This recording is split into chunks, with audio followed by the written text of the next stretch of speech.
শুভরাত্রি বন্ধুরা, তোমাদের কি রান্না বান্না হয়ে গেল? তো আমি তো রান্না করছি, দেখো সিদ্ধ চালের ভাত রান্না করছি। আর এদিকে আমি ভাতটা বসিয়ে দিলাম হাঁড়িতে। আর এই সবজিগুলো ভালো করে কেটে নেব, ভুল আর আলু।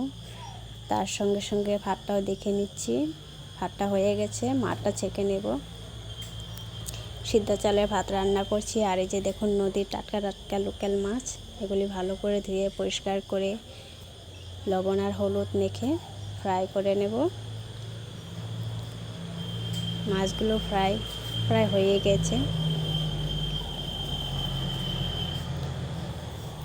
উঠিয়ে নিলাম। তারপর ওই তেলেতে দিয়ে দিলাম তেজপাতা, পেঁয়াজ, ভালো করে ভেজে দিয়ে দিলাম সবজিগুলো, দিয়ে নাড়াচাড়া করে লবণ হলুদ দিয়ে দিলাম, দিয়ে ভালো করে মিশিয়ে নিলাম।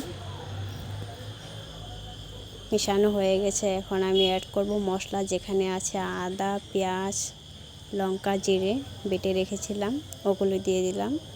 ভালো করে কষিয়ে নিয়ে অ্যাড করব জল, অল্প ঝোল ঝোল করব, তার জন্য জলের পরিমাণটা বেশি দিয়ে দিলাম। ঢেকে দিলাম, ঢাকনাটাও উঠিয়ে দিলাম। এই যে দেখুন ঝোলের জলটা ফুটে গেছে। তারপর আমি দিয়ে দিব মাছগুলো।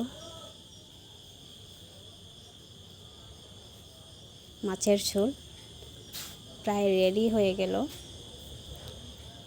অল্প নাড়াচাড়া করে মাছগুলো ভালো করে নাড়াচাড়া করে দিলাম।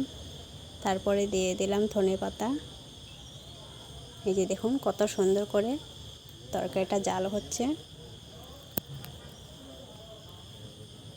থালাতে ভাত বেড়ে নেব, সিদ্ধ চালের ভাত। তারপরে এই যে দেখুন সবজিটা থালাতে নিয়ে নিলাম। কত সুন্দর হয়েছে দেখতে পাচ্ছেন আমার রাত্রের খাবার। টাটা।